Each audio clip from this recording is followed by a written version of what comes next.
The wilderness does not need to be malevolent to kill. It does not require mysterious forces or unexplained phenomena. It simply needs to be itself, a system of interlocking variables that can shift without warning, transforming a routine outing into a survival situation within minutes.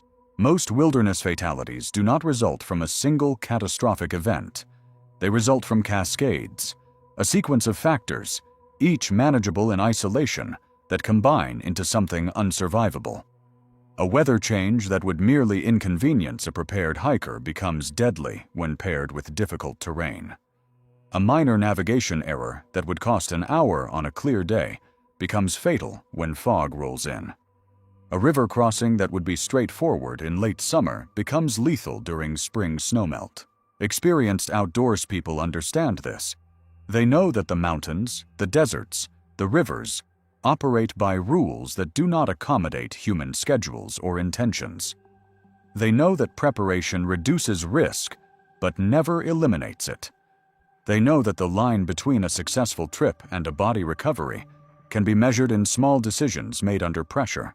This video examines cases where nature's variables aligned against people who were doing almost everything right. People who made one or two ordinary mistakes, the kind that hikers make every day without consequence, and encountered conditions that transformed those mistakes into disasters. These are not stories of recklessness or incompetence. They are stories of how the wilderness punishes small errors with disproportionate severity. The pattern is consistent across terrain types and victim profiles.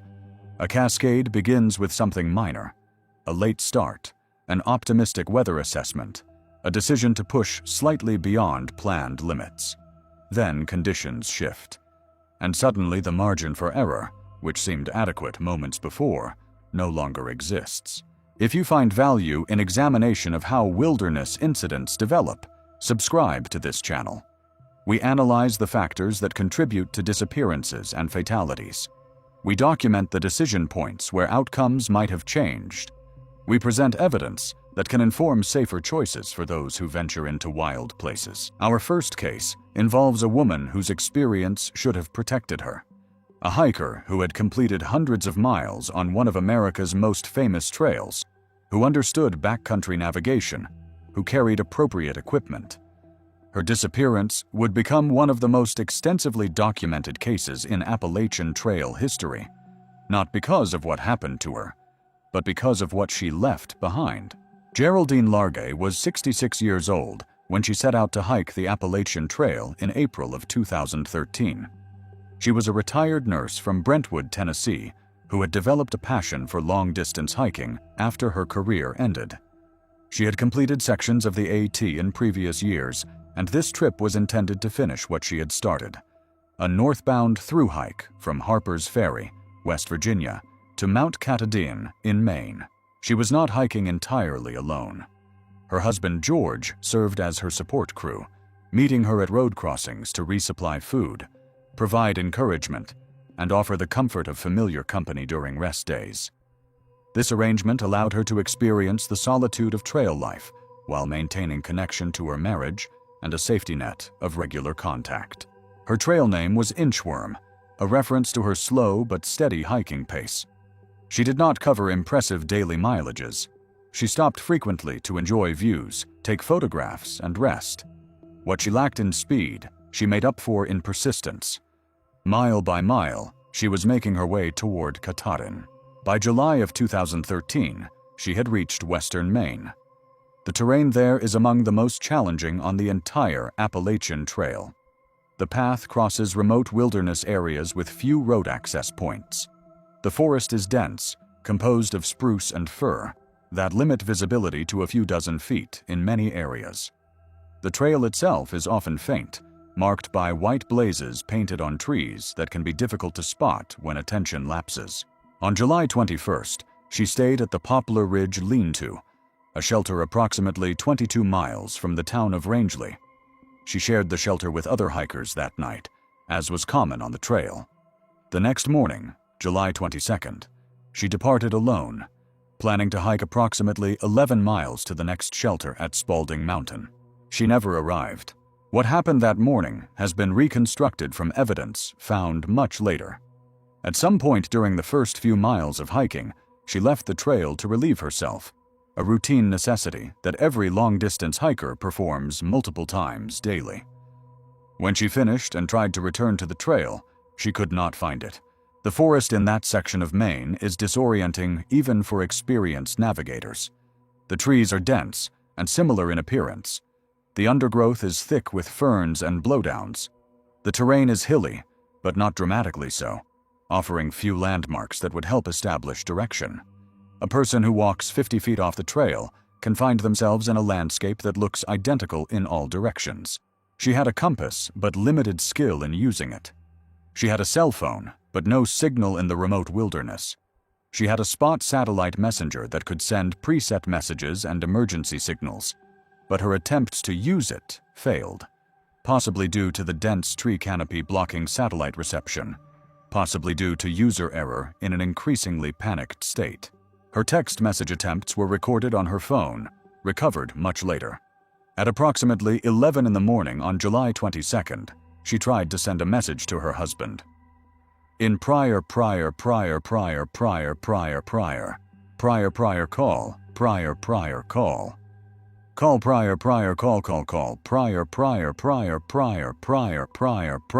prior. The garbled text suggested she was struggling with the device, perhaps trying to activate voice-to-text in an area with no service. At approximately 1 in the afternoon, she sent another attempted text. Lost since yesterday. Off prior trail 3 or prior so prior. Call prior, me prior. The message did not transmit. She was approximately 2 miles from the Appalachian Trail. In dense Maine forest, with no navigation skills to speak of, those 2 miles might as well have been 200. When she failed to meet her husband at the scheduled resupply point, he reported her missing on July 24th. The search that followed was extensive, involving hundreds of volunteers, search dogs, helicopters, and professional rescue teams. They covered thousands of acres of wilderness around the area where she had last been seen. They did not find her. The search continued at high intensity for weeks, then transitioned to periodic efforts as leads emerged. Reported sightings placed her in locations across New England. None were confirmed. The trail community mobilized, with hikers keeping alert for any sign of the missing woman. Nothing emerged. More than 2 years later, in October of 2015, a forestry surveyor working in a remote area approximately 2 miles from the Appalachian Trail discovered human remains and a campsite. The site contained a sleeping bag, a backpack, personal effects, and a journal. The remains were identified as Geraldine Largay. She had survived for at least 26 days after becoming lost. Her journal documented her experience in detail.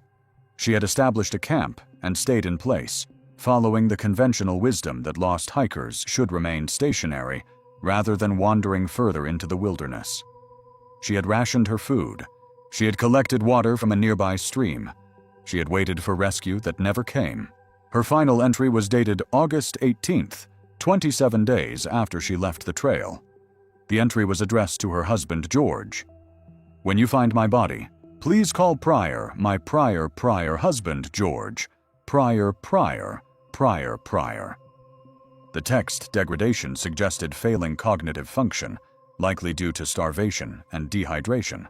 She had died within 2 miles of the trail she had been hiking, in an area that searchers had covered during the initial effort. The dense vegetation had concealed her small camp from ground teams and made aerial observation impossible.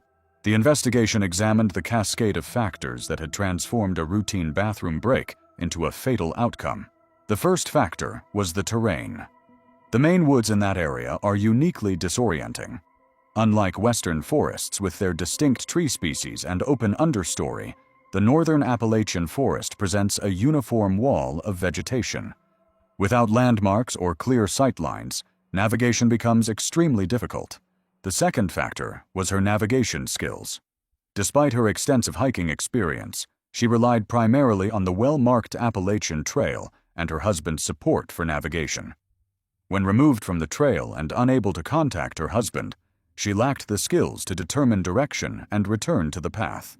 The third factor was equipment limitations. Her spot messenger, a device designed for exactly this type of emergency, failed to transmit her distress signals. Whether this was due to canopy interference, device malfunction, or user error has never been definitively determined. The technology that might have saved her did not function when she needed it. The fourth factor was the search area. 2 miles may seem like a short distance, but in dense forest it represents an enormous volume of space that must be visually inspected. Searchers passed within proximity of her camp, but did not see it through the vegetation. The probability of visually locating a stationary person in such terrain, even with extensive search efforts, is lower than most people assume. The fifth factor was her decision to stay in place. The advice to remain stationary when lost is generally sound, as it prevents the person from moving further from their last known location. But it assumes that searchers will eventually reach the stationary position. In her case, the combination of dense vegetation and the size of the search area meant that remaining in place was not enough to ensure discovery. The investigation developed several perspectives on what might have changed the outcome. The first perspective focused on navigation skills. If she had carried a compass and known how to use it, she might have been able to determine the general direction of the trail and walk back to it. Basic compass skills are not difficult to learn, but they require practice before they can be applied under stress. The second perspective focused on her satellite messenger. The device had been tested before the trip and appeared functional, but satellite communication requires clear sky view, which the dense canopy may have blocked. A device with different technology, or more aggressive attempts to find a clearing with better sky exposure, might have allowed her signal to transmit. The third perspective focused on search methodology. Traditional ground searches in dense forest have significant limitations. More recent techniques involving thermal imaging, aerial drones, and systematic grid searches with tighter spacing might have located her camp sooner. Whether these techniques were available and applied in 2013 varied by jurisdiction and budget. The fourth perspective accepted that some situations simply exceed the margin for recovery. A person 2 miles off trail in dense wilderness, without navigation skills, with failed communication technology, may be functionally unrecoverable regardless of search effort. The forest is vast. Human beings are small. The mathematics of search probability in such terrain are unforgiving. Geraldine Largay made one clear error, leaving the trail without ensuring she could find her way back. It was the kind of error that hikers make daily without consequence. The forest does not usually swallow people who step off the path for a few minutes, but the combination of disorienting terrain, limited navigation skills, failed technology, and the sheer difficulty of finding one person in thousands of acres of dense vegetation transformed that small error into a fatal outcome. She survived for nearly a month, waiting for rescue, maintaining hope, documenting her experience in her journal. Help never reached her. Her case has influenced backcountry safety recommendations. The Appalachian Trail Conservancy now emphasizes navigation skills for all thru hikers. Satellite messenger manufacturers have improved their devices' ability to transmit through vegetation. Search and rescue organizations have studied her case to understand how extensive efforts can still fail to locate a stationary subject. The trail where she disappeared continues to carry thousands of hikers each year. Most pass through that section without incident, staying on the well-marked path, never needing to test their navigation skills in the surrounding forest. A small memorial marks the area near where she was found. The trees have continued to grow. The forest remains as dense and disorienting as it was on the day she stepped off the trail and could not find her way back. 1,200 miles to the west, in a landscape that shares nothing with the Maine woods except the capacity to kill the unprepared, another cascade was developing. This one would involve water rather than forest, swift current rather than dense vegetation, and a timeline measured in minutes rather than weeks. The Kings River drains the western slope of the Sierra Nevada in California, carrying snowmelt from peaks exceeding 14,000 feet, down through deep canyons to the Central Valley below. In late spring and early summer, When the mountain snowpack is melting rapidly, the river transforms from a manageable waterway into a powerful force that has killed experienced outdoors people and swept away vehicles that attempted crossings at the wrong time. On June 11, 2017, a 34-year-old emergency room physician named David Kowalski entered Kings Canyon National Park for a solo backpacking trip. He was an experienced hiker who had completed numerous trips in the Sierra Nevada over the previous decade. He understood mountain weather, altitude acclimatization, and the physical demands of backcountry travel. He was in excellent physical condition, maintaining a fitness regimen that allowed him to handle long days with heavy packs. His planned route was a loop through the Ray Lakes Basin, one of the most popular backcountry destinations in the park. The route typically takes 4 to 5 days, crossing several passes and traversing terrain that ranges from forested valleys to alpine meadows above treeline.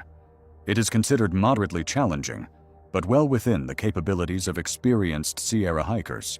He obtained his wilderness permit at the Rhodes End Ranger Station on the morning of June 11th.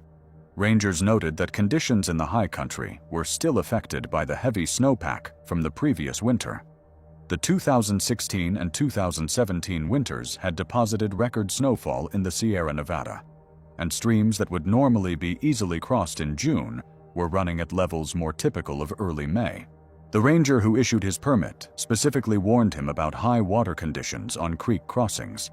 She noted that several hikers had reported difficulty at the crossing of Woods Creek, where the normal route required fording a stream that was currently thigh-deep and fast-moving.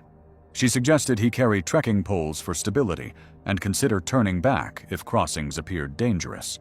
He acknowledged the warnings and departed on the trail at approximately 9 in the morning. The weather was clear and warm, with temperatures expected to reach the mid-70s in the valleys and the 50s at higher elevations. No precipitation was forecast for the duration of his trip.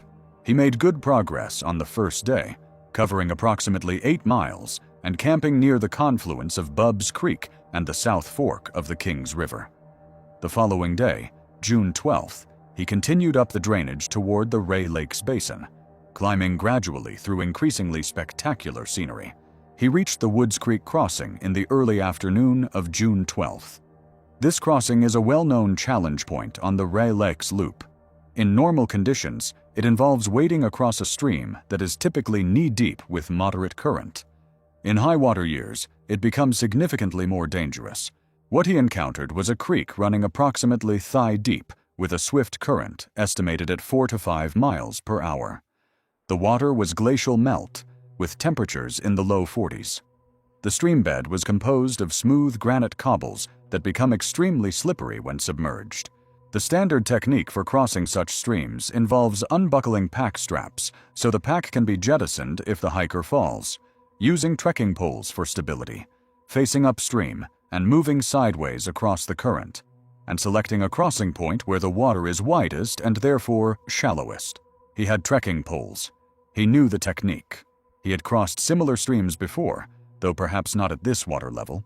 He was last seen by another hiking party at approximately 2:30 in the afternoon, standing on the bank of Woods Creek and studying the crossing.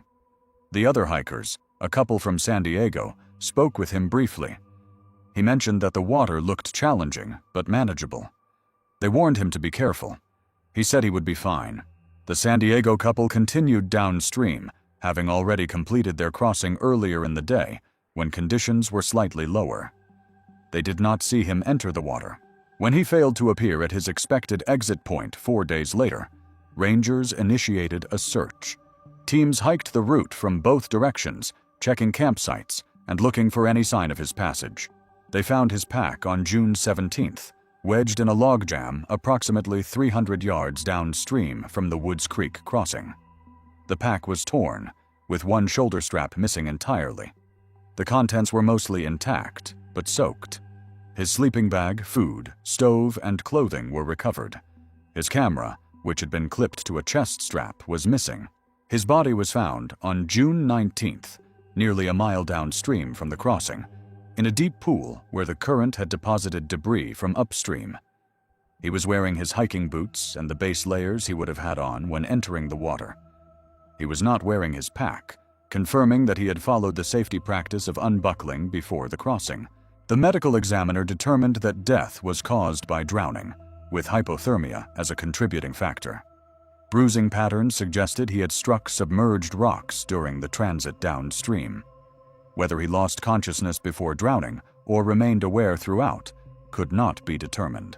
The investigation reconstructed the likely sequence of events. He had entered the water at the standard crossing point, a location that in normal conditions offers the best combination of depth and current.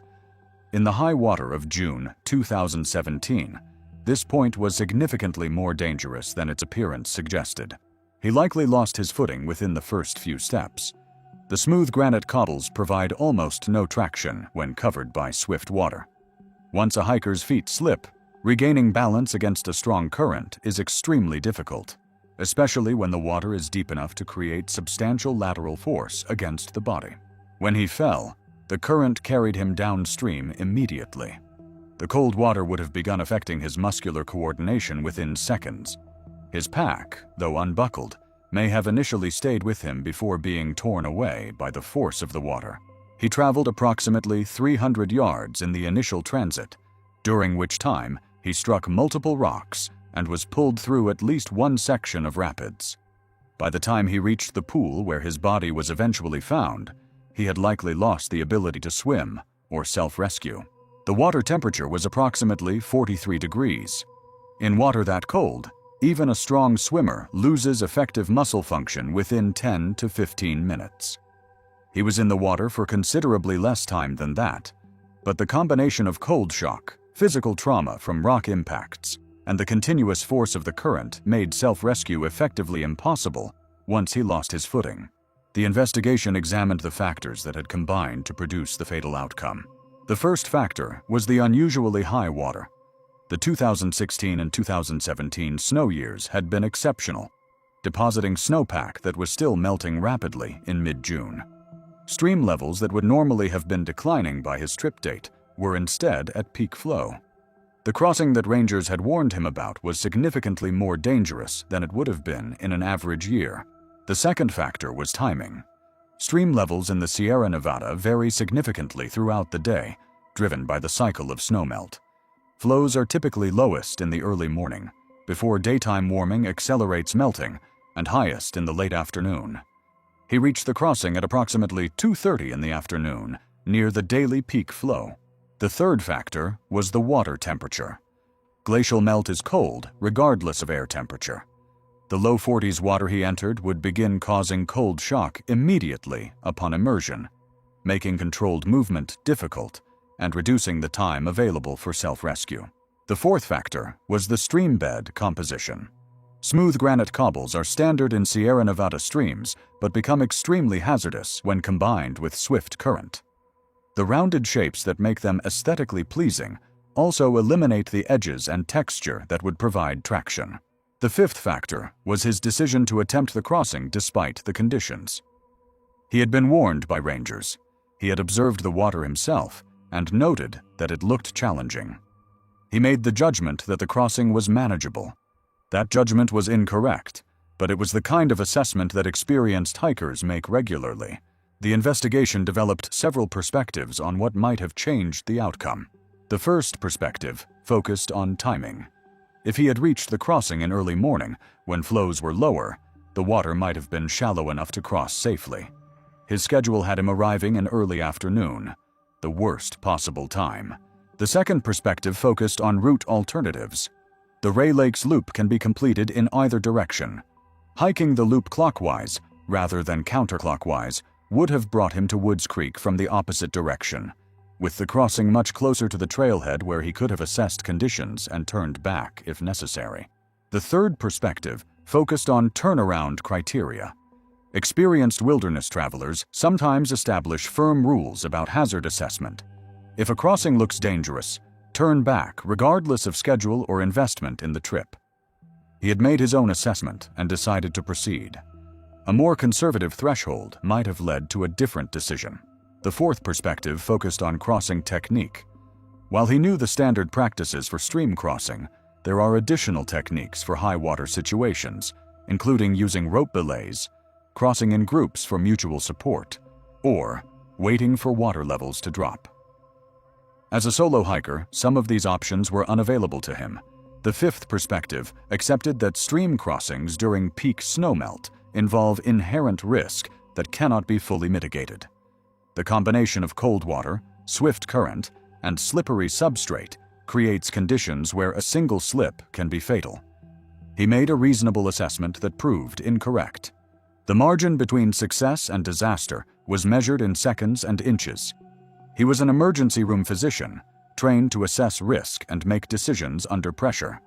He had evaluated patients whose choices had led to injury or death, and he understood how quickly situations can deteriorate. His own assessment of the Woods Creek crossing, informed by years of backcountry experience, was that he could make it safely. He was wrong, and the cold mathematics of flowing water and smooth rock did not allow for correction. The Kings River drainage continues to attract thousands of backpackers each year. The Ray Lakes Loop remains one of the most popular backcountry routes in the Sierra Nevada. The Woods Creek crossing has claimed other lives before and since. In low water years, it is a routine obstacle that hikers pass without much thought. In high water years, it becomes a decision point where the margin for error disappears. Rangers continue to warn hikers about conditions. Most heed the warnings. Some do not. The crossing does not distinguish between the experienced and the novice, the careful and the reckless. It simply presents conditions, and those who enter the water discover whether their assessment was accurate. 2 cases examined. 2 sets of circumstances where nature's systems combine to produce fatal outcomes. A hiker who stepped off a trail to relieve herself and could not find her way back through dense forest. A physician who entered a swollen stream and discovered that the crossing he thought manageable was beyond his ability to complete. In both cases, the initial error was minor. People leave trails briefly every day. People cross streams during high water regularly. The errors become fatal only when combined with other factors: disorienting terrain, failed technology, cold water, slippery rock, the absence of anyone nearby to help. The patterns are consistent, even as the specific circumstances differ. The wilderness operates on timescales and through mechanisms that do not accommodate human intentions. Forests do not become less dense because a hiker needs to find her way back to a trail. Rivers do not slow because a backpacker needs to cross safely. The margin for error that seems adequate under normal conditions can vanish when variables shift. In our next section, we examine 2 more cases where the combination of factors created situations that challenged the abilities of experienced outdoors people. A mountain where altitude and weather combined to trap a climbing team in conditions they could not escape. A desert canyon where heat and distance overwhelmed a hiker who had underestimated the demands of the terrain. If you are finding value in this examination of how wilderness incidents develop, consider subscribing to this channel. Understanding how cascades form is the first step toward interrupting them. Recognizing the decision points where outcomes diverge can inform choices that keep small errors from becoming fatal. Share your observations in the comments. Have you experienced situations where multiple factors combine to create unexpected danger? Have you made decisions that worked out, but might not have under different conditions? The documentation of these patterns benefits from perspectives shared by people who have faced them. The wilderness continues to operate by its own rules. The forests continue to disorient. The rivers continue to flow. Understanding these dynamics does not eliminate risk, but it provides the foundation for decisions that account for the possibility of cascades. We return in Part 2 with additional cases from environments where nature's variables aligned against people who thought they were prepared. The examination continues. The patterns continue to emerge, and the wilderness continues to demonstrate that small errors under the wrong conditions can become irreversible. The mountains above 14,000 feet operate by different rules than the terrain below. The air contains 40% less oxygen than at sea level. Weather systems that would produce light rain in the valleys generate violent storms at altitude. Temperatures can drop 50 degrees in an hour when clouds roll in. The human body, evolved for life at lower elevations, begins to malfunction in ways that affect judgment before affecting physical capability. Colorado contains 53 peaks exceeding 14,000 feet, more than any other state in the lower 48. These mountains draw hundreds of thousands of hikers each summer, most of whom reach their summits and return safely. But the 14ers extract a toll each year, and the deaths that occur follow patterns that repeat with grim consistency. The pattern involves timing. Afternoon thunderstorms are not occasional events in the Colorado high country during summer. They are near-daily occurrences, building with such regularity that experienced mountain travelers plan their days around them. The standard guidance is to be below tree line by noon, before the storms develop. Those who violate this guidance place themselves in terrain where lightning, hypothermia, and reduced visibility can combine into lethal conditions. On July 19, 2015, a group of 4 hikers began ascending Long's Peak, the northernmost of Colorado's 14ers and one of the most technically challenging. The peak rises to 14,259 feet in Rocky Mountain National Park, its distinctive flat summit visible from the plains east of the Front Range. The standard route, known as the Keyhole, involves nearly 15 miles of round-trip hiking with approximately 5,000 feet of elevation gain. The group had driven from Denver the previous evening, arriving at the Longs Peak trailhead at approximately 1 in the morning. They planned to begin hiking at 2, reach the summit by mid-morning, and return to the trailhead by early afternoon. This schedule would keep them below the most dangerous terrain before afternoon storms developed. The group consisted of 2 couples in their early 30s. Robert Hensley and his wife Jennifer were experienced hikers who had completed several 14ers together over the previous 3 years. Their friends Michael Torres and his fiancée Amanda Chen had less mountain experience, but were physically fit and enthusiastic about attempting their first 14er. Robert had researched the route extensively. He knew about the Keyhole, a notch in the ridge that marks the transition from hiking to scrambling. He knew about the ledges, a narrow traverse across exposed rock with significant drop-offs. He knew about the Trough, a steep gully filled with loose rock that requires careful navigation. He knew about the Narrows, another exposed traverse that has claimed lives when hikers slip on wet rock. He also knew about the weather. The forecast for July 19th called for partly cloudy skies with a 40% chance of afternoon thunderstorms. This was typical summer weather for the Front Range, and Robert had hiked in similar conditions before without incident. The storms usually built after noon and dissipated by evening. If they kept to their schedule, they would be well below the exposed terrain before any weather arrived. They departed the trailhead at 2:15 in the morning, headlamps illuminating the trail through the forest. The night was clear and cool, with temperatures in the mid-40s. Stars were visible overhead. The conditions seemed perfect. The first 3 miles of the route climb through forest and into the alpine zone above tree line. The group made good progress, reaching the boulder field at approximately 5:30 as the first light appeared on the eastern horizon. The boulder field is a vast expanse of granite blocks deposited by ancient glaciers, a lunar landscape that extends for nearly a mile below the Keyhole. They rested briefly and continued upward. The boulder field is not technically difficult, but the constant stepping from rock to rock is tiring, and progress slows as altitude begins affecting performance. Michael and Amanda, unaccustomed to the thin air, found themselves breathing heavily and needing frequent breaks. Robert began to worry about their timeline. The schedule he had planned assumed a pace that Michael and Amanda were not maintaining. By 7:30, when they should have been approaching the Keyhole, they were still in the middle of the boulder field. They were nearly an hour behind schedule. He faced a decision.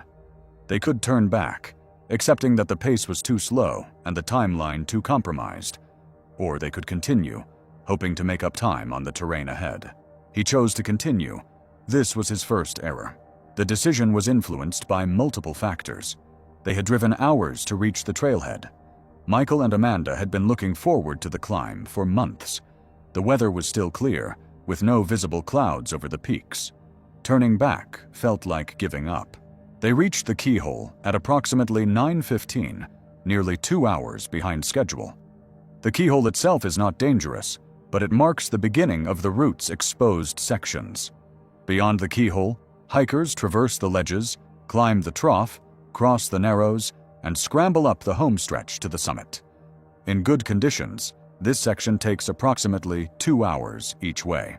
If they continued, they would be on the summit at approximately 11:30 and would not return to the keyhole until approximately 1:30 in the afternoon. This was well past the standard turnaround time for avoiding afternoon storms. Robert assessed the sky. Clouds were beginning to form over the peaks to the west, but they appeared light and scattered. The summit was visible, seemingly close despite the challenging terrain between. He made a second decision to continue. This was his second error. The 4 hikers passed through the keyhole and began traversing the ledges. This section of the route crosses a steep face with exposure to significant drops. The path is marked by painted bullseyes on the rock, but the route finding requires attention. One person in the group, Amanda, found the exposure frightening and moved slowly, requiring encouragement and occasional assistance. They reached the base of the trough at approximately 10:30. The trough is a steep gully filled with loose rock that climbers must ascend carefully to avoid dislodging stones onto those below. It is physically demanding, requiring the use of hands in many sections. By the time they reached the top of the trough, approximately 11:15, the weather had changed significantly. The scattered clouds that Robert had noted earlier had consolidated into a dark mass building over the Continental Divide to the west. The temperature had dropped noticeably. Wind had begun gusting across the exposed terrain. They were committed. The terrain between their position and the keyhole, the only safe descent route, would take at least an hour to traverse. The terrain to the summit was perhaps 30 minutes away. Going forward and going back involved similar time exposure to whatever weather was approaching. Robert chose to continue toward the summit, reasoning that they could assess conditions from the top and begin descending immediately. They crossed the narrows and began scrambling up the home stretch, the final pitch to the summit. They reached the top at approximately 11:50. The view that had drawn them up the mountain was invisible. Clouds had engulfed the summit. Visibility had dropped to perhaps 50 feet. The temperature was in the mid-30s and falling. Snow had begun mixing with the wind. What had been a summer hike had become a winter survival situation in the span of 30 minutes. They began descending immediately. The home stretch, which had been straightforward to climb, became treacherous with wet rock and reduced visibility. Jennifer slipped and fell approximately 15 feet before catching herself on a boulder. She was shaken, but not seriously injured. The fall cost them perhaps 10 minutes as the group regrouped and checked her condition. They reached the narrows and began the traverse. The painted bullseyes that marked the route were difficult to see in the swirling clouds. The rock was wet and slippery. The wind was gusting strongly enough to affect balance. Partway across the narrows, the first lightning struck. The bolt hit somewhere on the north face of the peak, perhaps a quarter mile from their position. The thunder was immediate and deafening. The smell of ozone filled the air. Above 14,000 feet, on exposed rock, in an active electrical storm, they were in one of the most dangerous positions possible. Lightning does not need to strike directly to be lethal. Ground currents from nearby strikes can travel through wet rock and electrocute anyone in contact with the surface. They had no shelter options. The Narrows offers no protected positions, no caves or overhangs where hikers can wait out storms. The only option was to continue moving toward the trough and eventually the keyhole. The next 30 minutes would determine whether they survived. Lightning continued to strike around the peak as they navigated the Narrows. Michael, who had been struggling with the terrain all day, was now visibly terrified. He froze at several points, requiring Robert to physically guide him across sections of the traverse. The group's pace slowed to a crawl. They reached the top of the trough at approximately 12:30. Descending the trough in these conditions presented its own hazards. The loose rock that was merely annoying on the way up became genuinely dangerous when wet, and when climbers above could dislodge stones onto those below. They descended in a tight group, trying to minimize the rockfall risk.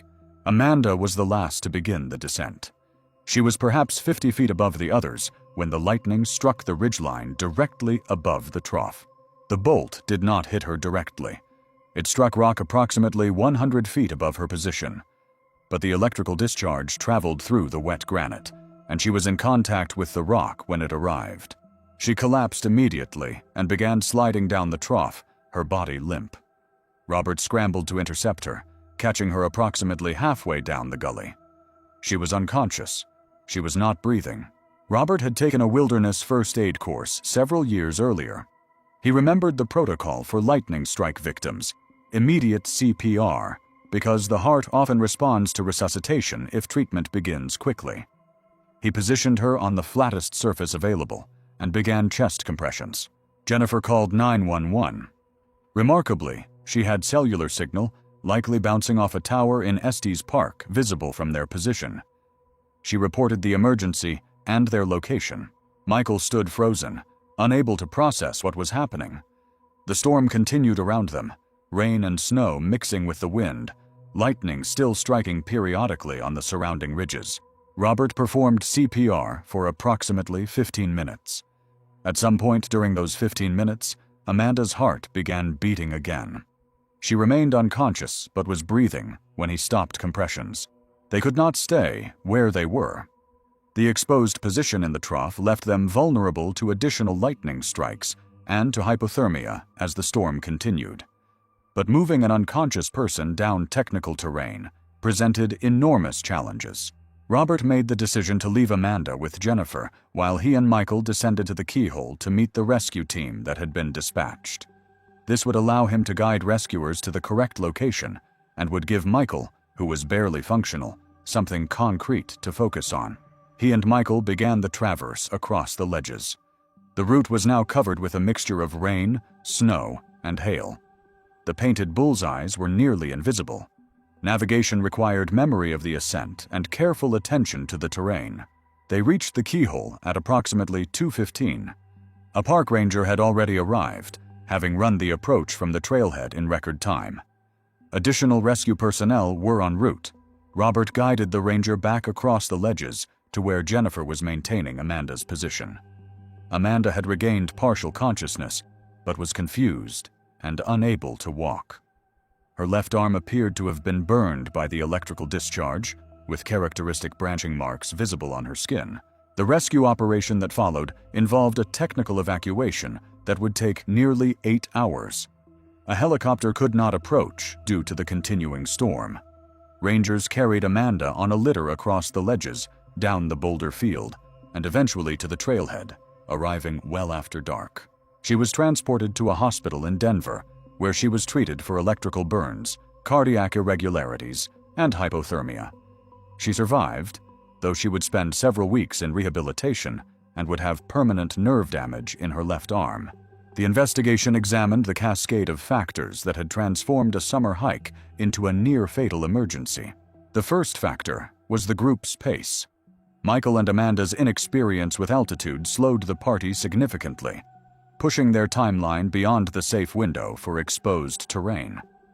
A group moving at the pace Robert had planned would have been below the keyhole before the storm arrived. The second factor was the decision points.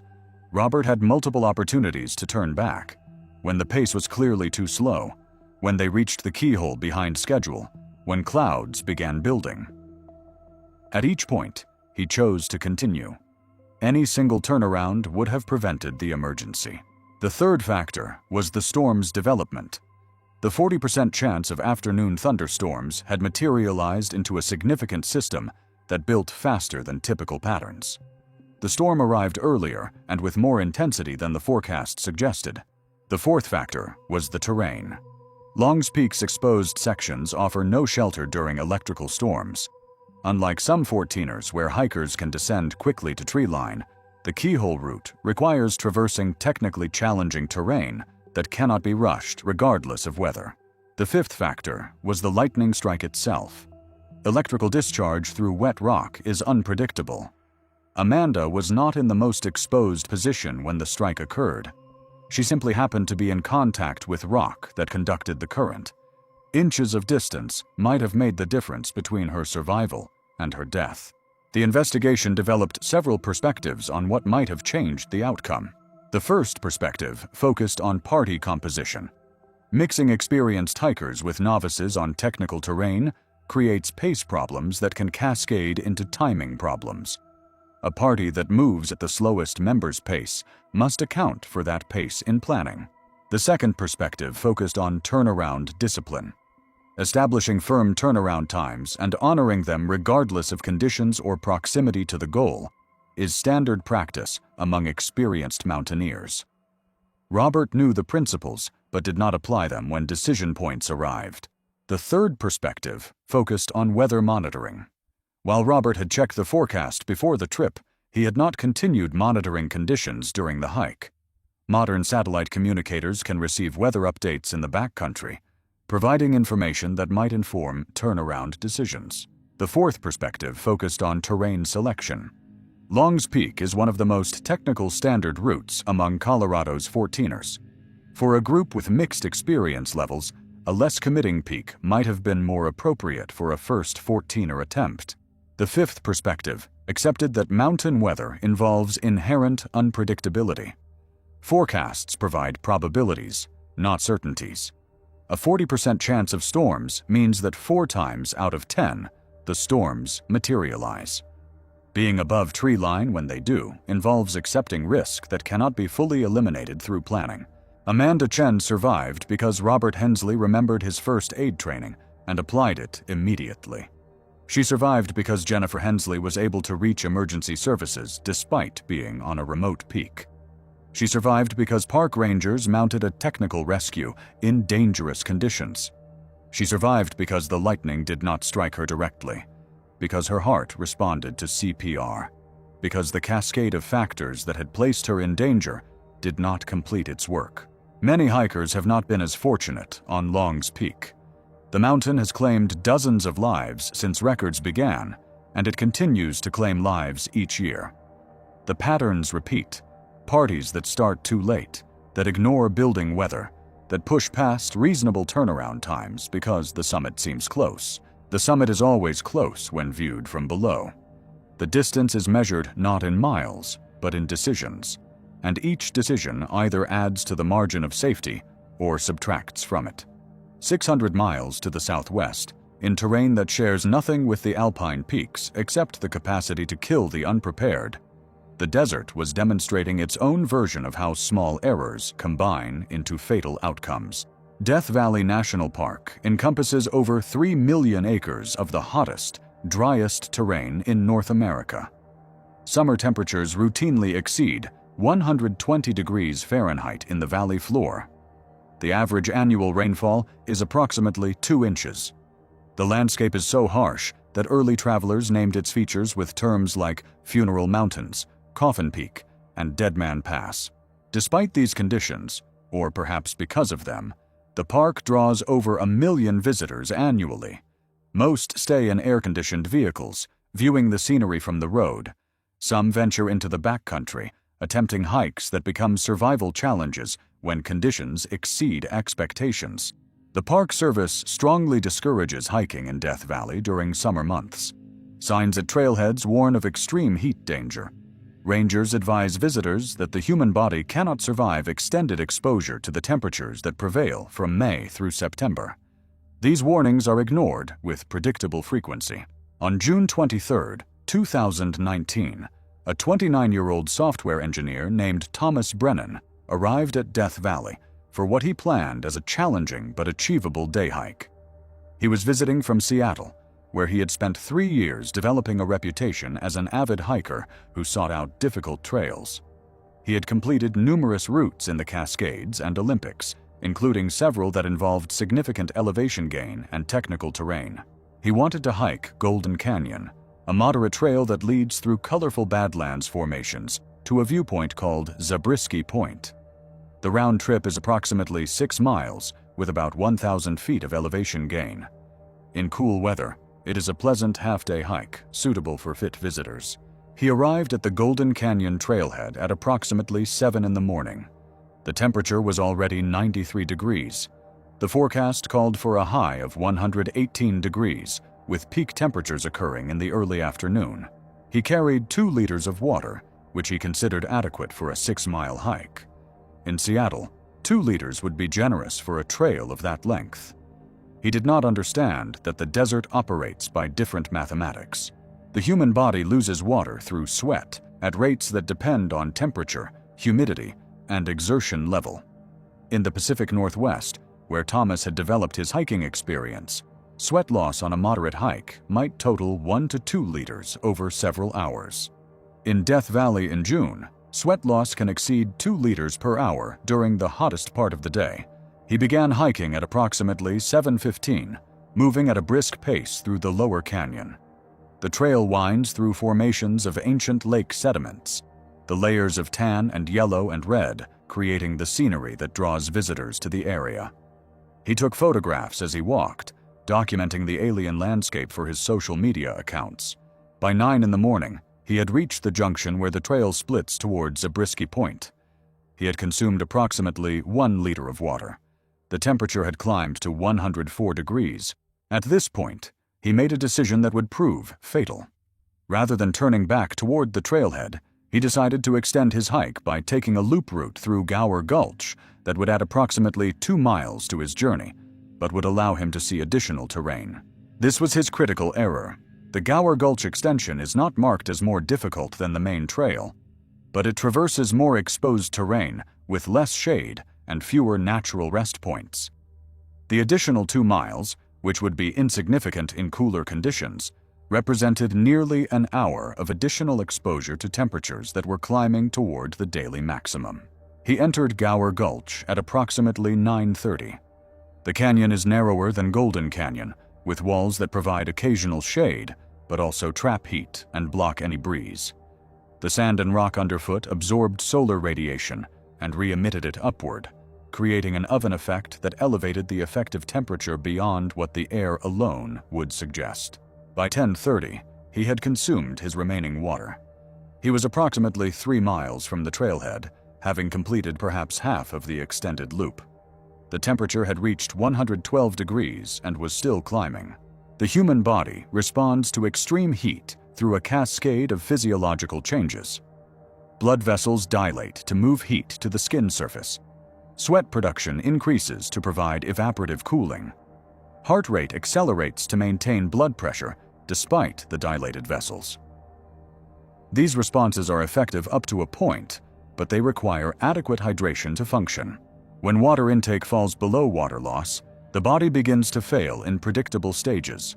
First, thirst becomes intense. Then sweating decreases as the body attempts to conserve remaining fluid. Core temperature begins to rise. Cognitive function deteriorates, affecting judgment and decision-making. Eventually, organ systems begin to shut down. Thomas was experiencing the early stages of this cascade. He was intensely thirsty, but had no water. His pace had slowed dramatically. He was making decisions that a fully hydrated person would recognize as irrational. At some point around 11 in the morning, he left the established trail. The reasons for this decision cannot be determined with certainty, but the most likely explanation is heat-induced confusion. People experiencing severe dehydration often make navigational errors that would be obvious under normal conditions. He headed generally north, away from the trailhead, into terrain that became increasingly difficult. The Badlands formations in that area are deeply eroded, creating a maze of gullies and ridges that all look similar. Without clear landmarks and with impaired cognitive function, finding a way back to the trail would have been nearly impossible. His body was found 4 days later by a park ranger conducting a routine patrol. He was approximately 1.5 miles from the nearest trail, in a dry wash that offered no shade and no water. His position suggested he had collapsed while still attempting to walk. The medical examiner determined that death was caused by hyperthermia, with severe dehydration as a contributing factor. His core body temperature at the time of death could not be determined, but the condition suggested it had exceeded 106 degrees, the threshold beyond which organ damage becomes severe and often irreversible. His phone was recovered near his body. The battery had died, but forensic analysis revealed his final hours in partial detail. He had attempted to call 911 at 11:47, but the call did not connect. There is no cellular coverage in most of Death Valley. He had attempted to send a text message at 12:15. Lost, need help, very hot. The message did not transmit. His final photograph, taken at 12:32, showed the terrain around him. A featureless expanse of tan and gray, with no visible trail, no visible landmarks, no visible way out. The camera captured not just the landscape, but the desperation of a man who had realized too late that the desert would not allow him to correct his mistakes. The investigation examined the cascade of factors that had transformed a day hike into a fatal outcome. The first factor was the timing.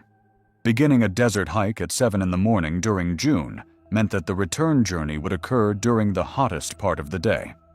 In Death Valley, the difference between morning and afternoon temperatures can be 30 degrees or more. A hike that begins at dawn and ends by mid-morning faces fundamentally different conditions than one that extends into the afternoon. The second factor was water supply. 2 liters for a 6-mile hike was grossly inadequate for Death Valley conditions. The Park Service recommends 1 gallon, approximately 4 liters, per person for every 2 hours of hiking during summer months. His supply would have been consumed in the first 90 minutes of hiking at the rate the desert demanded. The third factor was the route extension. The decision to add 2 miles by taking the Gower Gulch Loop transformed a challenging but achievable hike into one that exceeded his resources. The additional hour of exposure pushed him past the point where his water supply could sustain him. The fourth factor was the heat itself. 118 degrees is not simply uncomfortable. It is a temperature at which unprotected human exposure becomes acutely dangerous within hours. The body cannot maintain safe core temperature through sweating alone when ambient temperature approaches body temperature. The fifth factor was his experience base. His hiking background in the Pacific Northwest had not prepared him for desert conditions. The skills and intuitions he had developed in cool, wet environments did not transfer to terrain where heat and water are the primary constraints. He assessed the hike using mental models that did not apply. The sixth factor was the lack of communication options. When he realized he was in trouble, he had no way to summon help. His phone could not connect to any network. He carried no satellite messenger or emergency beacon. His distress went unheard until it was far too late. The investigation developed several perspectives on what might have changed the outcome.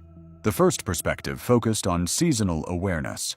The Park Service explicitly warns against hiking during summer months. These warnings are posted at trailheads, printed in park literature, and communicated by rangers. He either did not see these warnings or chose to disregard them. The second perspective focused on water calculation. Understanding that desert hydration requirements are fundamentally different from temperate conditions requires either experience or research. A brief consultation of park resources would have indicated that his planned water supply was dangerously inadequate. The third perspective focused on turnaround triggers. Establishing criteria for ending a hike, such as consuming half of available water by the turnaround point, provides objective guidance that can override optimism and goal fixation. He had no such triggers and made decisions based on desire rather than resources. The fourth perspective focused on communication equipment. A satellite messenger or personal locator beacon would have allowed him to summon help when he realized he was in trouble. The cost of such devices is modest compared to the margin of safety they provide. The fifth perspective focused on the nature of desert hazards. Unlike mountain terrain where dangers are often visible, cliffs and exposure and storms, desert heat is invisible and insidious. The threat does not announce itself until the body has already begun to fail. Respecting this invisible danger requires intellectual understanding that can override sensory perception. Thomas Brennan died because he applied Pacific Northwest hiking assumptions to Mojave Desert conditions. He died because he carried water adequate for Seattle and insufficient for Death Valley. He died because he extended his hike when he should have been returning. He died because when his decisions caught up with him, there was no margin left for correction. Death Valley has claimed many lives, and it will claim more. The park remains open during summer months because some visitors take appropriate precautions, traveling during dawn hours, carrying abundant water, staying near vehicles, monitoring their physical condition constantly. Others do not take these precautions and become statistics in the annual count of heat-related fatalities. The desert does not distinguish between the prepared and the unprepared, the experienced and the novice. It simply presents conditions, and those conditions are lethal for anyone who miscalculates the margins. 4 cases examined across 2 sections. A hiker who stepped off a trail in Maine and could not find her way back. A physician who entered a swollen Sierra stream and was swept away. A hiking group that pushed past safe turnaround times on a Colorado 14er and encountered an electrical storm. A day hiker who brought Pacific Northwest assumptions to Death Valley and discovered that the desert doesn't forgive miscalculation. The patterns are consistent. Small errors, amplified by conditions, cascade into outcomes that cannot be reversed.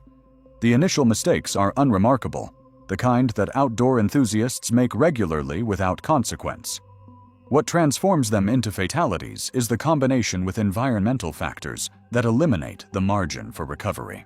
In our final section, we examine 2 additional cases where the confluence of factors created situations that challenged the abilities of experienced outdoorspeople. A river guide whose expertise could not overcome the power of water in flood. A winter traveler whose preparation was insufficient for conditions that exceeded all forecasts. The wilderness continues to operate by rules that do not accommodate human intentions.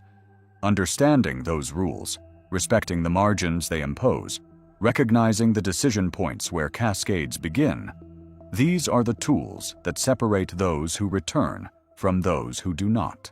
If you are finding value in this examination of how wilderness incidents develop, consider subscribing to this channel. The patterns we document are not inevitable. The cascades we describe have interruption points. The deaths we examine were not destined, but resulted from specific decisions at specific moments. Share your observations in the comments. The documentation of these patterns benefits from perspectives shared by people who have faced them, who have made decisions that worked out, who have recognized in these accounts moments similar to their own experiences. The examination continues in Part 3. The wilderness continues to demonstrate its capacity to transform small errors into permanent consequences. And the evidence continues to accumulate that preparation, judgment, and respect for conditions are the factors that determine who survives when nature's variables align against them. Water in motion possesses force that the human mind struggles to comprehend. A cubic foot of water weighs approximately 62 pounds. A river flowing at 10 miles per hour exerts pressure comparable to wind blowing at 270 miles per hour. The mathematics of moving water do not scale linearly with depth or speed. They scale exponentially, which means that conditions that appear only slightly worse than manageable can be orders of magnitude more dangerous. River professionals understand these physics in ways that casual observers do not. They learn to read water, to identify hydraulics that trap and drown, to recognize the subtle surface patterns that indicate hazards below. They develop respect for current that borders on reverence. And occasionally, despite their expertise, they encounter conditions that exceed what skill and experience can overcome. The Lochsa River drains the Clearwater Mountains of north-central Idaho, flowing westward through one of the most remote wilderness areas in the lower 48 states.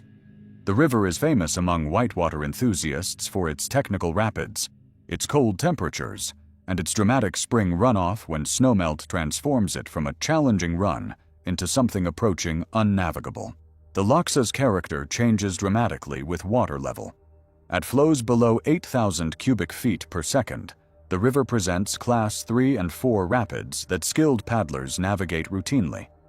Above 12,000 cubic feet per second, the rapids merge into continuous whitewater with hydraulics powerful enough to flip rafts and trap swimmers. Above 16,000, the river becomes a flood that even the most experienced professionals avoid. On May 17, 2012, a commercial rafting company launched a trip on the Lochsa, at a flow of 11,200 cubic feet per second. This was at the upper end of the company's operating parameters, but still within the range that experienced guides considered runnable. The trip leader was a 41-year-old guide named James Sutherland, who had been running the Loxa for 18 seasons. James was not merely experienced, he was one of the most respected river professionals in the Pacific Northwest. He had guided on rivers throughout the western United States and had worked international expeditions in Chile, Nepal, and New Zealand. He held certifications in swiftwater rescue, wilderness emergency medicine, and rope systems. He had trained other guides who went on to lead their own operations. His judgment on river conditions was trusted implicitly by his employers and peers. The trip consisted of 2 rafts carrying a total of 14 guests plus 3 guides. James commanded the lead raft with 5 guests. 2 junior guides commanded the second raft with the remaining guests. The plan was to run a 12-mile section of river that typically takes 4 to 5 hours at high water. The morning weather was overcast but dry. Air temperature was in the mid-50s. Water temperature was 47 degrees, cold enough to cause incapacitation within 15 to 20 minutes for an unprotected swimmer. All participants wore dry suits or wetsuits appropriate for the conditions. James conducted a thorough safety briefing before launch, explaining paddle commands, swimmer position, and rescue procedures. He assessed each guest's physical condition and swimming ability. He positioned stronger paddlers in key positions and placed weaker participants where they could contribute without bearing primary responsibility for navigation. The first hour of the trip proceeded without incident. The rafts navigated several significant rapids, with James demonstrating the line through each feature before the second boat followed. The guests were wet and excited, but performing well. The river was powerful, but behaving as expected for the flow level. At approximately 11 in the morning, they approached a rapid called Termination, one of the most technical features on the run. At normal flows, Termination presents a series of drops and waves that require precise maneuvering. At 11,000 cubic feet per second, the rapid becomes a continuous cascade of whitewater with a powerful hydraulic at the bottom, known to flip boats that enter it incorrectly. James pulled his raft to an eddy above Termination and signaled for the second boat to join him. He wanted to scout the rapid, to observe the hydraulics and plan his line before committing. This was standard practice on difficult features, and his caution at this decision point was appropriate. What he observed from the scouting position concerned him. The hydraulic at the bottom of Termination was larger and more recirculating than he had seen at this flow level in previous years. The river right line that he typically used appeared compromised by a wave train that was pushing boats toward the center of the hydraulic, rather than around it. He considered portaging, carrying the rafts around the rapid on shore. But the banks at Termination are steep and heavily forested, making portage extremely difficult and time-consuming. He considered lining the boats, using ropes to lower them through the rapid from shore. But the configuration of the rapid made this impractical. He decided to run the rapid using an alternative line on river left, a route he had used occasionally in past years when right-side conditions were unfavorable. This line required threading between 2 large rocks and catching a narrow eddy partway through the rapid to set up for the final drop. This decision was reasonable given the information available. The river left line was less common, but not unprecedented. James had run it successfully in previous seasons. He briefed his crew on the paddle commands they would need and pushed off into the current. The first half of the rapid went as planned. The raft threaded between the rocks, and James called for the crew to paddle hard, left to catch the mid-rapid eddy. The raft responded, swinging toward the intended refuge. Then the river showed him something he had not anticipated. The mid-rapid eddy, which in previous years had provided a stable staging area, had been altered by the high water. The hydraulics that defined its boundary had shifted, creating a pour-over that did not appear at lower flows. The raft, instead of catching the eddy, was pulled over the pour-over and into a hole that James had not known existed. A hole, in river terminology, is a hydraulic feature where water flowing over an obstacle recirculates back upstream, creating a trap that can hold boats and swimmers indefinitely. The hole that caught his raft was approximately 15 feet wide and recirculating with force that exceeded anything he had experienced in 18 seasons on this river. The raft flipped immediately. All 6 occupants were thrown into the water. James surfaced in the recirculating current, being pulled back upstream toward the center of the hole. He knew immediately that he was in a life-threatening situation.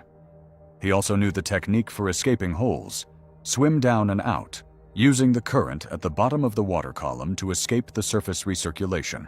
He executed the technique, diving deep and swimming hard downstream. The current released him, and he surfaced approximately 30 feet below the hole in the calmer water at the bottom of the rapid. He looked back to assess the situation. The raft was still in the hole, flipped upside down, recirculating in the hydraulic. 3 of his guests had been flushed out and were swimming toward the second raft, which had stopped above the rapid when they saw the flip. 2 guests were not visible. He swam to shore and ran upstream along the bank, scanning the water for the missing swimmers.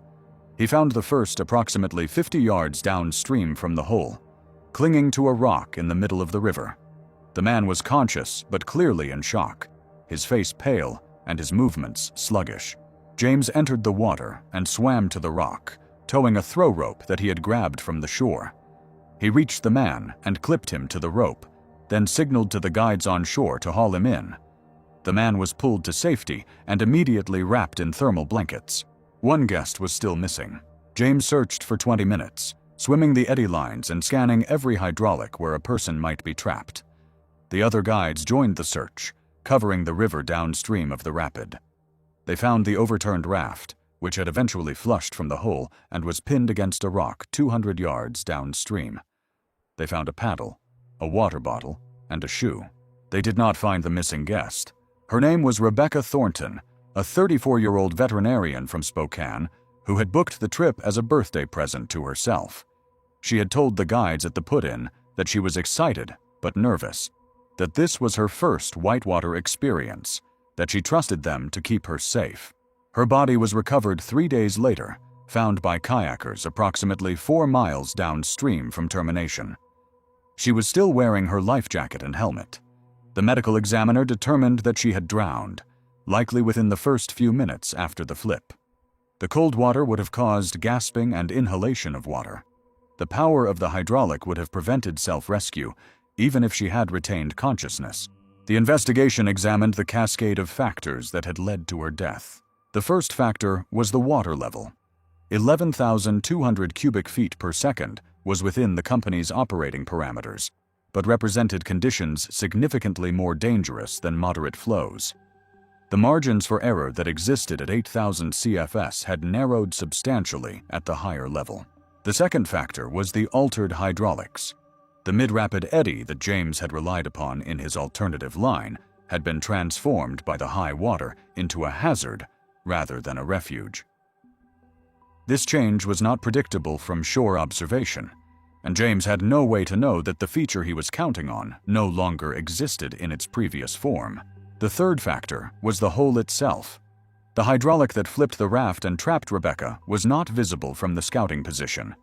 It existed only at this particular flow level, created by the interaction of water volume and subsurface rock formations that were benign at lower flows.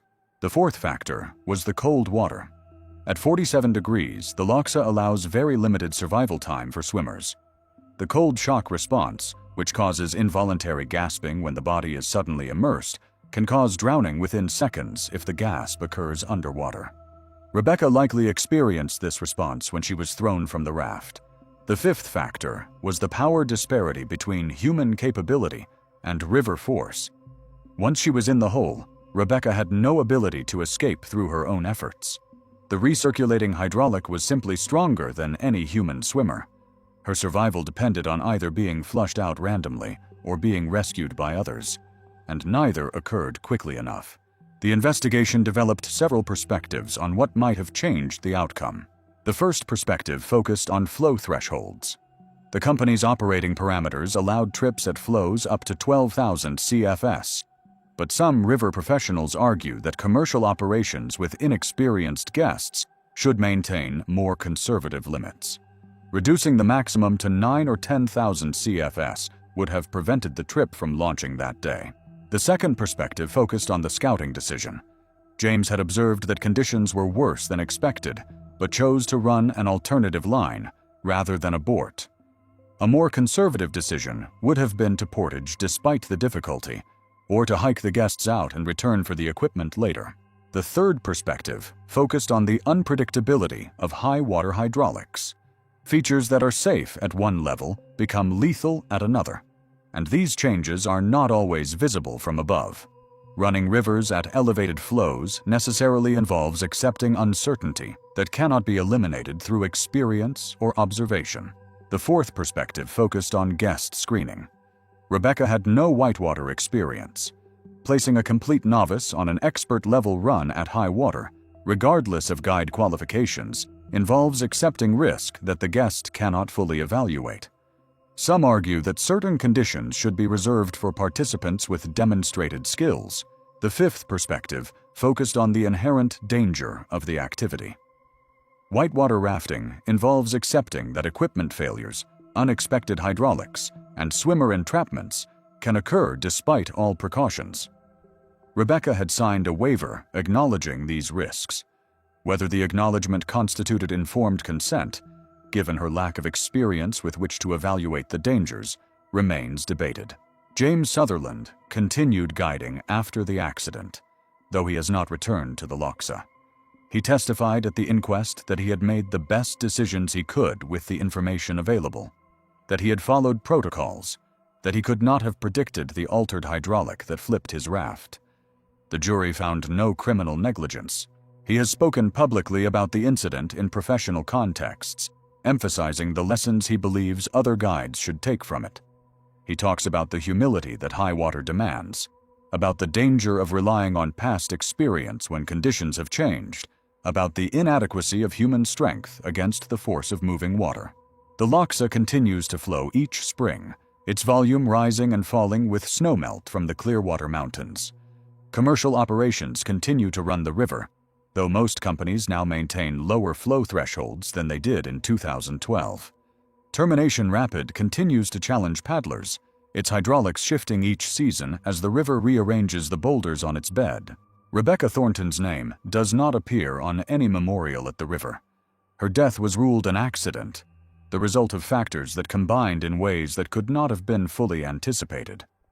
Her family received a settlement from the rafting company's insurance. Her memory persists among those who knew her and among the river community that discusses her case when the topic of high water risk arises. The river does not remember her. It flows as it has always flowed, indifferent to the lives it has taken and will take, operating by physics that do not accommodate human intentions or human grief. 300 miles to the east, in a mountain range where winter persists 8 months of the year, another cascade was demonstrating how conditions can exceed preparation, even when preparation is extensive. The Wind River Range of western Wyoming contains some of the most remote wilderness in the continental United States. The peaks rise above 13,000 feet, glaciated summits that see few visitors even in summer. In winter, the range becomes genuinely Arctic, with temperatures dropping below -40 degrees and winds exceeding 100 miles per hour during storms. Very few people venture into the Wind Rivers during winter. Those who do are typically experienced mountaineers seeking challenges that cannot be found in more accessible ranges. They understand that the margin for error in winter wilderness approaches zero, that equipment failure or injury far from help can be fatal within hours, that the weather can change from survivable to lethal faster than a person can retreat to safety. On February 8, 2020, a 37-year-old mountaineer named Eric Lindqvist began a solo winter traverse of a section of the Wind River Range. He planned to travel approximately 40 miles over 5 days, crossing 2 high passes and camping in snow shelters he would construct each evening. It was an ambitious objective, but Eric had the credentials to attempt it. He was a professional mountain guide based in Jackson, Wyoming, with 15 years of experience leading expeditions in Alaska, Patagonia, and the Himalaya. He had completed winter ascents of Denali and several 8,000-meter peaks. He held certifications from the American Mountain Guides Association at the highest level. He taught avalanche safety courses and had written articles for mountaineering publications about cold weather survival techniques. His equipment was appropriate for the conditions. He carried a -40-degree sleeping bag, a 4-season bivvy shelter, multiple redundant navigation systems, emergency communication devices, and food calculated to provide 5,000 calories per day. He wore layered clothing systems designed for extreme cold and carried backup items for critical components that might fail.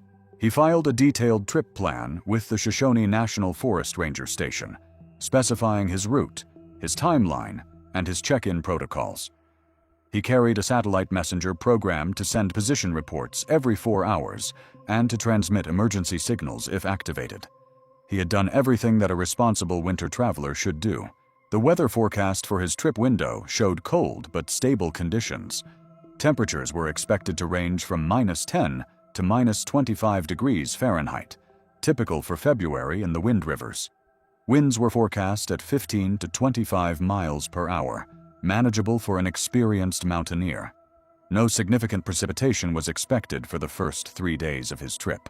He departed from the Elkhart Park trailhead on the morning of February 8th, skiing into the wilderness on a route he had traveled in summer, but never in winter. The snow conditions were good, allowing efficient travel. He made 12 miles on the first day and established his first camp in a snow shelter he excavated in approximately 2 hours. His satellite messenger transmitted his position at 8 in the evening, showing him on schedule at his planned first camp. He sent a preset message to his wife in Jackson. Day 1 complete. All good. Cold, but beautiful. The second day proceeded similarly. He crossed the first of his 2 planned passes, a saddle at 11,800 feet that required climbing approximately 2,000 feet from his camp. The ascent took longer than anticipated due to wind-loaded snow on the approach, but he reached the pass by early afternoon and descended to his second camp by late afternoon. His satellite messenger transmitted at 8 in the evening, showing him slightly behind schedule but within acceptable margins. His message read, Day 2 done. Pass was tough. Tomorrow easier, I think. What neither Eric nor the forecasters knew was that a weather system was developing over the Gulf of Alaska that would arrive in the Wind Rivers approximately 36 hours ahead of predictions.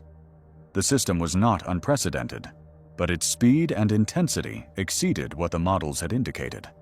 By the time updated forecasts were issued, Eric was beyond the reach of any communication that might have warned him. The morning of February 10th, his third day, began clear, but with a quality of light that experienced mountain travelers recognize as precursor to weather change. The sky had a milky cast. The barometric pressure, which Eric monitored with an altimeter watch, had dropped noticeably overnight. He faced a decision. His route for the day included crossing his second pass, a higher saddle at 12,400 feet, that would be significantly more exposed than the first. The distance was approximately 8 miles, with the pass roughly at the midpoint. If weather was coming, he would be most vulnerable during the pass crossing.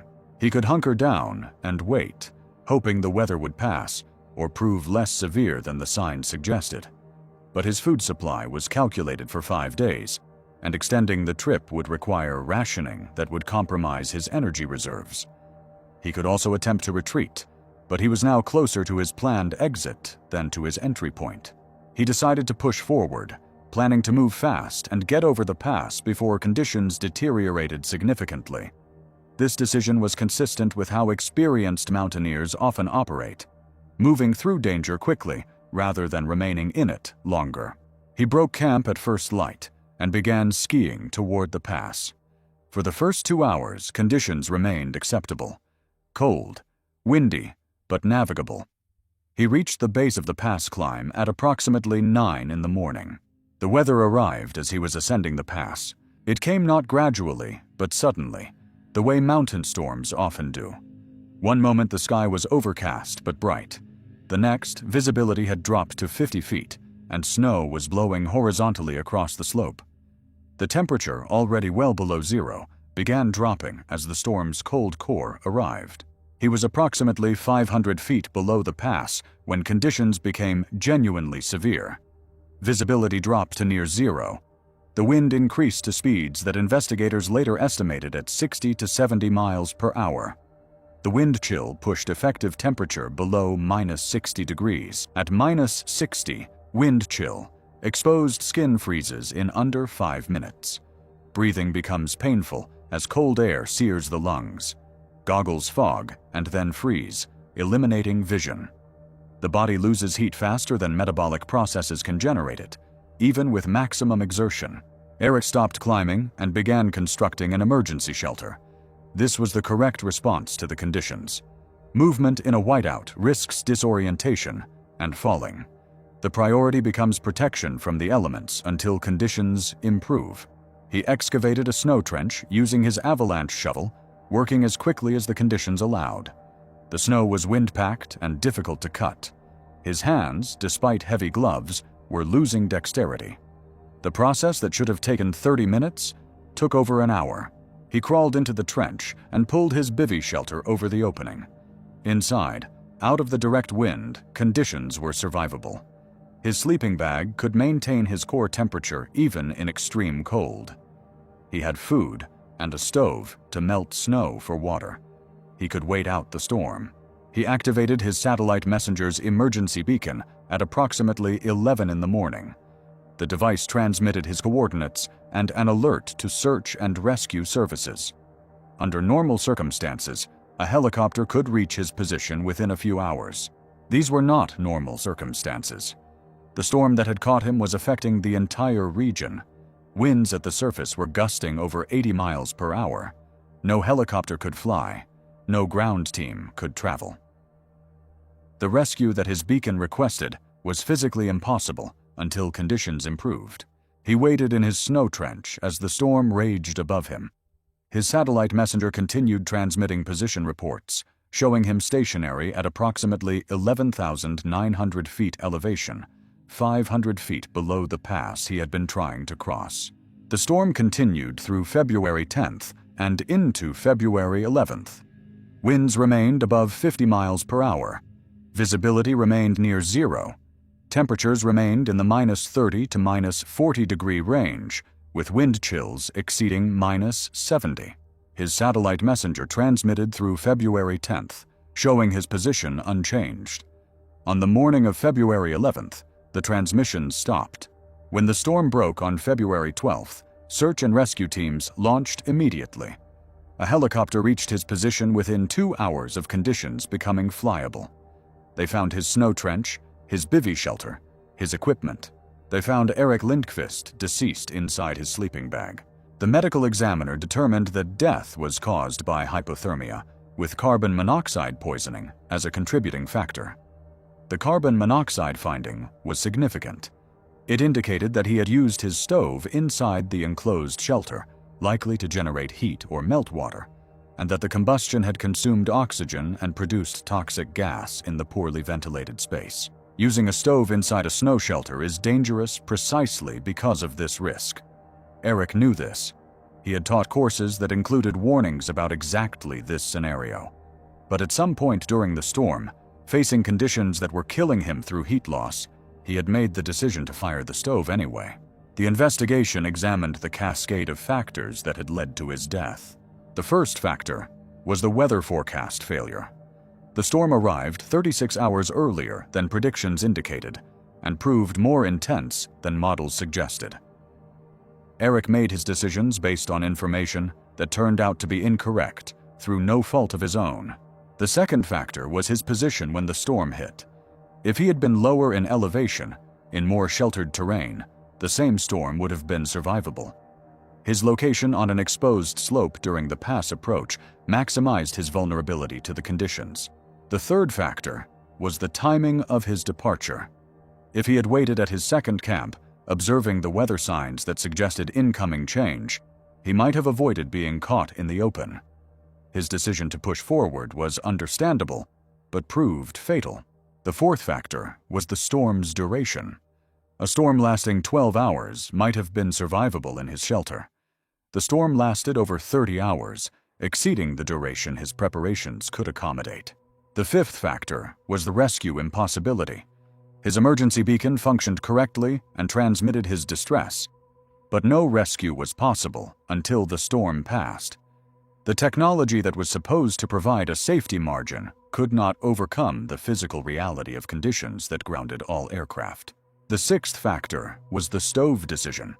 Facing progressive hypothermia in his shelter, he chose to generate heat through combustion, despite knowing the risks. Whether this decision reflected impaired judgment from cold exposure or a calculated gamble that carbon monoxide was preferable to freezing cannot be determined. The investigation developed several perspectives on what might have changed the outcome. The first perspective focused on weather interpretation. The signs that something was changing, the milky sky, the pressure drop, were present on the morning of his third day. A more conservative interpretation might have led him to shelter in place rather than attempt the pass. The second perspective focused on trip timing. February is statistically the coldest month in the Wind Rivers, with the highest frequency of severe storms. Scheduling the traverse for March or April would have reduced the probability of encountering conditions like those that killed him. The third perspective focused on route selection. The pass he was crossing when the storm hit was the most exposed point on his planned route. Alternative routes with lower passes or more sheltered approaches might have provided better options when weather deteriorated. The fourth perspective focused on the limitations of technology. Satellite messengers provide communication and location services, but they cannot summon help that is physically impossible to deliver. The beacon created an expectation of rescue that conditions could not fulfill. The fifth perspective focused on the inherent risk of solo winter mountaineering. With a partner, Eric might have been able to construct a more robust shelter, might have had someone to monitor his condition and prevent the stove decision, might have survived through shared body heat and mutual support. Solo travel eliminates these redundancies. The sixth perspective accepted that some conditions simply exceed human capability to survive. A storm of that intensity, arriving unexpectedly, catching a climber in exposed terrain, represents a scenario where survival depends on luck rather than skill. Eric had 15 years of experience, the best equipment available, and comprehensive preparation. It was not enough. His death affected the mountain guiding community significantly. Colleagues who had trusted his judgment questioned whether anyone's judgment was sufficient for the conditions that can develop in winter wilderness. Training programs he had helped develop were revised to emphasize even more conservative decision-making. The articles he had written about cold weather survival were republished with editors' notes about his death. The Wind River Range continues to draw winter travelers, though fewer than before his death became widely known. Those who go do so with awareness that the range has killed people more experienced and better prepared than themselves. They carry the same equipment, follow the same protocols, make the same calculations about acceptable risk, and they understand that the calculations can prove wrong in ways that are not survivable. 6 cases examined across 3 sections: a hiker lost in Maine forest, a physician swept away in a Sierra stream, a hiking group caught by lightning on a Colorado peak, a day hiker overwhelmed by Death Valley heat, a rafter drowned in an Idaho hydraulic, a mountaineer frozen in a Wyoming storm. The victims ranged in age from 29 to 66. Their experience ranged from novice to elite professional. They died in forests, rivers, mountains, and deserts in conditions ranging from summer heat to winter cold. What they shared was not demographic profile or skill level. What they shared was the moment when the cascade completed, when the combination of factors exceeded their capacity to survive. Each case began with something small: a bathroom break-off trail, a stream crossing attempted at the wrong time, a turnaround time ignored, a water supply underestimated, a rapid run at high flow, a pass approached in deteriorating weather.